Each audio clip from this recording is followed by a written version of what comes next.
Like, we are all at the mercy of the white hegemony, so let's just own up to it.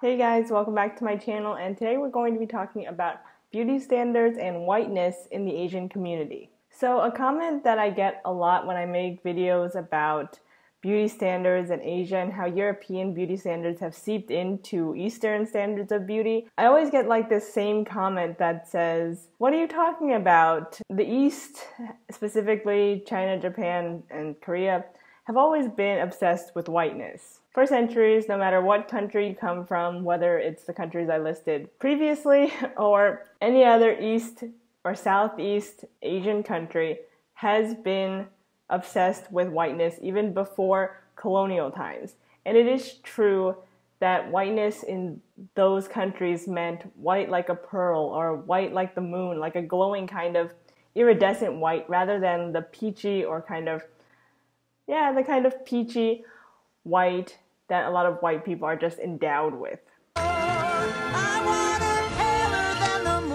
However, after the East was opened by white imperialists, we still wanted to be white because white was always associated with goodness, godliness, and just being rich and having a higher class status. And thus we kind of turned our backs on our darker skinned countrymen who we saw as backwards just because they had darker skin. Colorism already existed in the Asian community before white people came over, and after they did, it just got a lot worse. And just because colorism and classism has always existed in Asia and outside of it in the larger diaspora, doesn't mean it was ever okay. And today, we are bombarded with images of white Eurocentric beauty, no matter where you are in the world. And wanting to be white has stayed the same, but the reasons behind it have become ever more insidious. What really grinds my gears is when people say that because Asia has always been obsessed with whiteness, even before the colonial era, that they're immune to Western images and propaganda,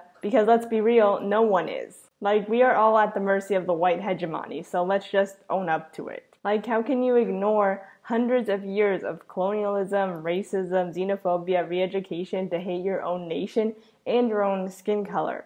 Like, it's beyond me. And besides wanting lighter skin, a lot of other beauty standards in Asia are still white Eurocentric inspired. Higher nose bridges, jawline reduction surgery to make your face smaller, double eyelid surgery, and others are all there to help Asian people look more white. And yes, maybe some of these standards were influenced by the, for example, auspicious Chinese horoscope, but I doubt it. Things like big earlobes mean longevity, but you don't see people lining up to get their earlobes elongated. And in fact, rounder noses mean that you'd be wealthier and richer, but nowadays everyone wants to have a high, straight, and narrow nose, like white people have. I already said this in another video, but I find it really funny that when white people try to look Asian or anime or like a living doll, they just kind of exaggerate the features that they already have, such as having a small face or big eyes. And I think that there's something to be said about that. And before I go on, I do want to say that there are different beauty standards around the world in different countries and different cultures. However, with social media, like apps like Instagram, which has a hegemonizing effect on beauty, we can see the beauty ideal more clearly.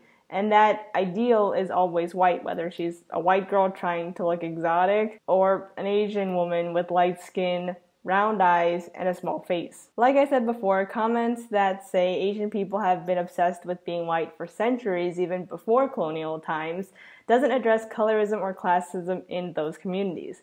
It's been long said that the wealthy stayed indoors to keep their skin light, where the poor people had to work outside and get dark. However, in reality, anyone from any class can be a range of skin tones. That's why even in ancient times, aristocrats used unsafe measures and also like pearl creams to lighten their skin. And today it's still true. No matter what class you're in, you can have light skin or dark skin.